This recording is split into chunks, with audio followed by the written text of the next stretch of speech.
Thank you very much. I think it is always a pleasure to be the last speaker of the conference, and I would want everybody to be a little more attentive. I'm going to take over where Jitu left. So, I'm going to speak to you about this new technology of car engineered T cells and precision therapy for AMR. If you look at the T cell mediated recognition of non self MSC transplanted tissue, is a major barrier, as you know, to the successful transplantation. That is why you keep on giving substantial immunosuppressive therapy. And of course, there are two pathways, the direct pathway and the indirect pathway, by which the CD4 T cells recognize the mismatched transplanted antigens, and then they go on to differentiate into effector T cells. Effector T cells would then do their job, either helping the B cells to make antibodies or do this cytotoxic killing. The other is that these cells can turn into memory cells, so that for a recall.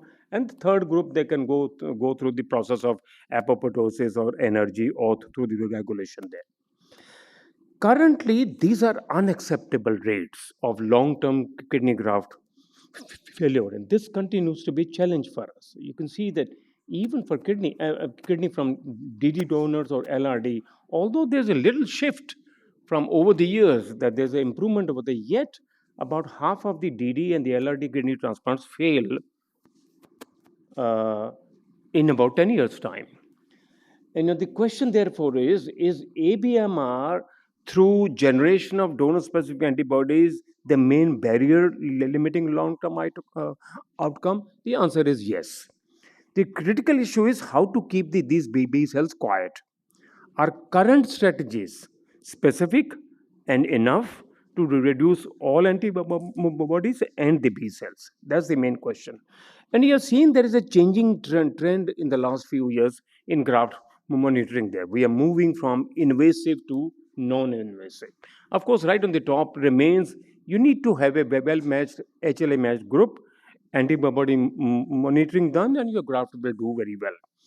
In recent years, there have been some developments in terms of molecular monitoring, what we call liquid biopsies or cell-free DNA over there, eliminating the need for tissue sampling. And this can give dynamic insights into the graft status there. Molecular imaging is also there, but they're very expensive. But there are key challenges. We can't just use this right away. Challenges are most biomarkers have low concentration in the blood and urine, complicating accurate detection there. Establishing appropriate threshold values is very, very important, because inappropriate thresholds can compromise the sensitivity and give you false negative and false positive reactions. Thresholds may vary according to the organ, influence of external factors are there, and of course, you need a standardized protocol before these biomarkers can be included for routine tests. For selection of a donor, two challenges continue to be the two challenges for us. One, of course, is the high degree of HLA polymorphism. You can see that as of January of this year, there are more than 40,000 alleles that have become known. And if you're taking a donor from the unrelated pool or from the diseased donor group, it will mean that many patients will get transplanted with an HLA mismatched donor. The good thing, however, is not every HLA mismatch leads to antibody response and graft loss. Some antibodies are not deleterious there. But the big question is which patients will do well and which not. And that is why people keep on looking for the biomarkers. The second is a bigger challenge, antibody challenge. Identification of non immunogenic HLA mismatches which do not lead to antibody formation in the individual patient, and use this knowledge actually for the donor selection. And Jitu told you that alternatively, based on the success of the CAR T cell therapies, many of you have known that during the last couple of years, CAR T cells are being used as a means of immunotherapy in cancer, and there is some degree of success over there. Although for CAR T cells, you have to use the autologous cells. But can we use this similar system to quieten the B cells in the transplant situation? That's the point. And at least three laboratories have really used this tool to genetically engineer the chimeric HLA antigen receptor. Here we don't call them CAR, we call them CHAR, because this is chimeric HLA antibody receptor there. So can we use char to transduce to the human T cells? In addition to HLA antibodies, of course, I don't want to spend too much of time over there. There's also very important of non-HLA antibodies, and you people have known in the past, of course, the role of mimic antibodies as well. And our group in AIMS has done a lot of studies to sort of demonstrate the very important role of these antibodies. We showed many years ago that if somebody has both HLA and the mimic antibodies over there, the graft survival is significantly compromised. But let me take you to this mechanism of ABMR. When we look at the mechanism of ABMR, two cells are very important, the B cells and the long lived plasma cells. Now, HLA specific B memory cells and long lived plasma cells generate anti HLA antibodies that bind to the HLA molecules on the renal graft endothelium. And activation of the complement occurs, of course, it leads to MAC, and therefore the damage to the endothelium occurs. At the same time, other cells which also carry Fc receptors on them, like the NK cell, the neutrophil, and the macrophages, also come into play, and they can also damage the endothelium of the kidney there. So, when we're looking at tolerance versus rejection, we have to answer the question, is B cell our friend or a foe? Could B cell depletion be a good strategy to achieve tolerance? This is what we do. We use PPIVIG, we use rituximab, and we're very happy with it because rituximab acts on this CD20 molecule over there. Therefore, the B cells are removed. I want you to look at the three scenarios there, three pathways. Alloantibody is a major barrier to transplant tolerance. Once DSA develops, half of the individuals lose the graft. That's for sure. Antibodies adhere to the endothelium. Damage results in the endothelial proliferation, intimal thickening, rapid peripheral recirculation incompetence, and finally the necrosis there. Nevertheless, it is very important to know that the B cell is not just a B cell, it's a heterogeneous population of various cells.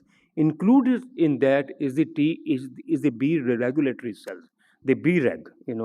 The last week, of course, the T reg guy got the Nobel Prize, but the B regs are as many important. So regulatory B cells have regulatory effect, and these are the cells which will bring about some degree of tolerance there. And these are the commonly used pharmacological agents that we normally use to target the B cells during developmental stages.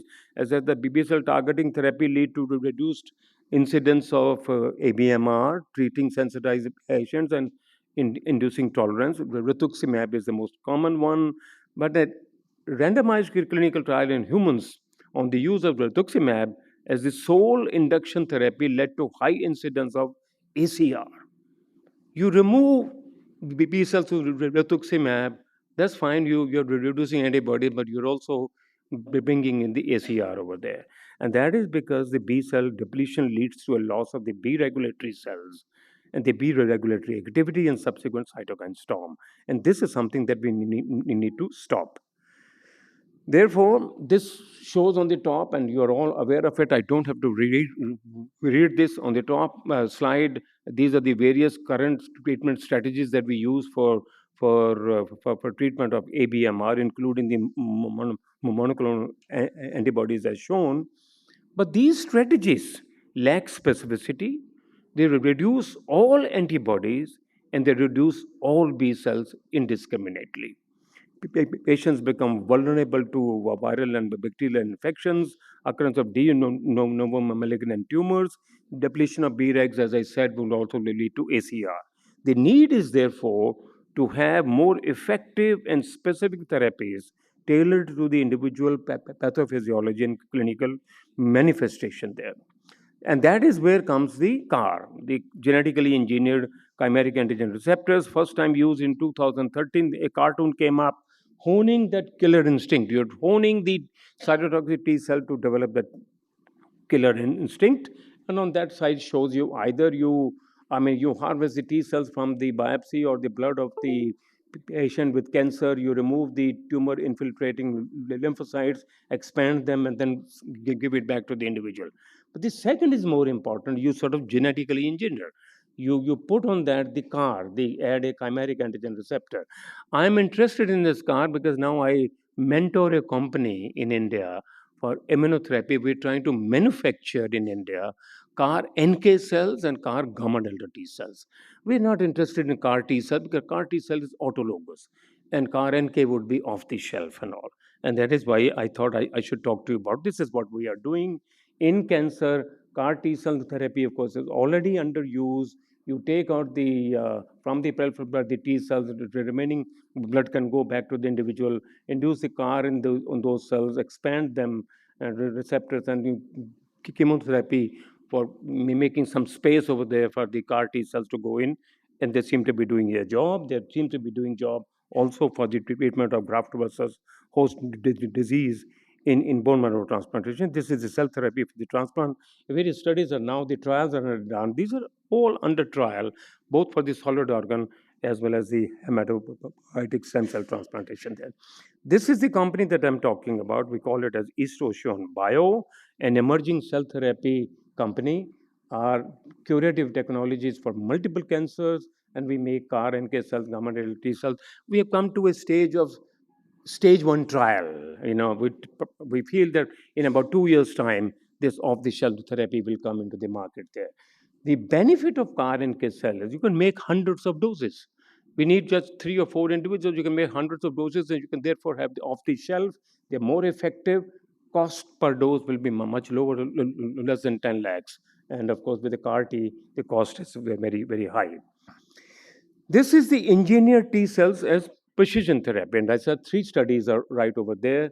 And what we do, the hypothesis here in transplantation is, could we use engineered T cells to eliminate donor HLA specific B cells and thus overcome the AMR?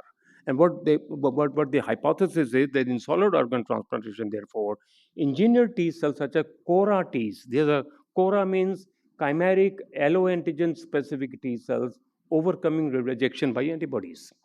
Or, as I said, CHAR T cells, the chimeric HLA antibody receptor T cells, are being developed to specifically target and eliminate B cells responsible for the donor-specific antibodies and therefore the AMR. And these engineered T cells are equipped with novel chimeric receptors designed to recognize alloreactive B cells and leading to this selective elimination. This is what this particular study from Spain is doing. They're making HLA-A2 CHAR Tregs, which are specifically activated against the HLA-A2 antibody.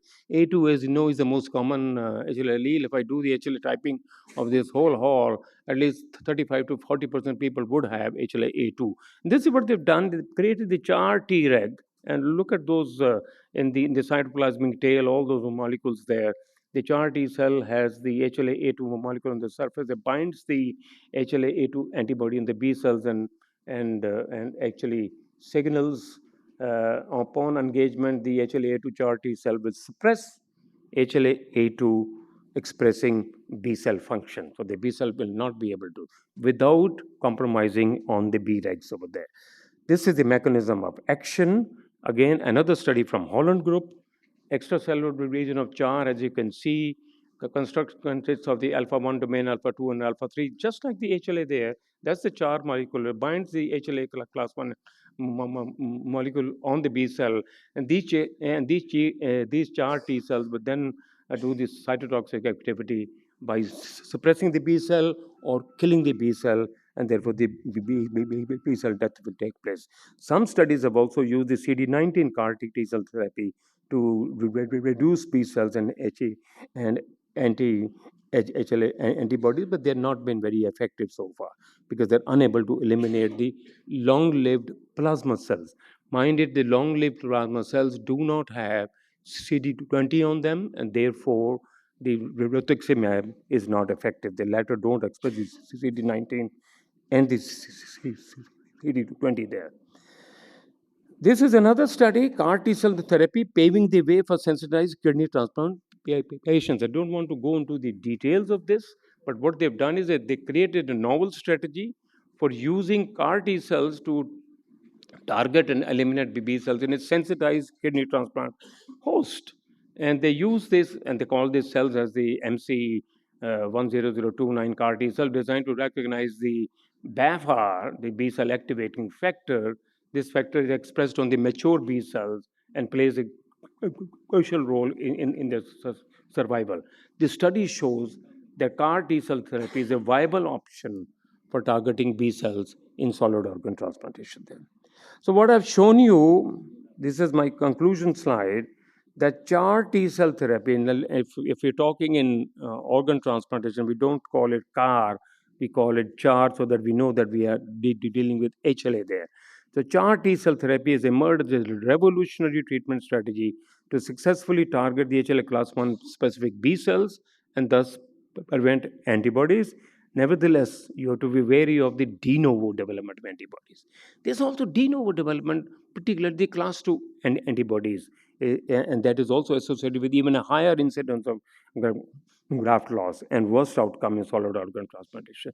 So, the limited experience of 3 or 4 studies that we have so far, it suggests that the technology is good, it's getting standardized, and it is possible that a greater number of CHAR constructs will have to be made, and they may be required to enable prevention of all HLA antibodies over there. The technology could prove particularly beneficial to desensitized patients with high immunological risk and those with the limited chances of finding a compatible graft. But there's a caution here. The caution is while the CHAR T cell therapy is effective against B cells, it alone may not eliminate IgG making long lived plasma cells, which is an obvious limitation, and this needs to be addressed. But of course, I think the technology is developing. A multidisciplinary, multicentric approach is required. If I come to know of these groups, if they want to do some trials also in India, I would encourage them to maybe a few centers in India can also try this and see if it works, because it's not necessary that something that works in Goraga Desh, it may not work over here. So we have to do our own trials over there. But it will be good to sort of be a part of the international trial group if they want to do the trials, because the trials will have to be done.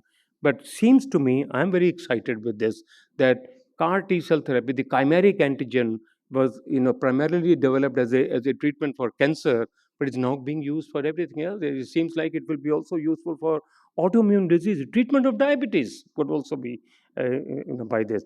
So I think it's a new word, and I would encourage my younger colleagues to really become excited with this. There seems to be something in the light over there. Thank you so much for your attention.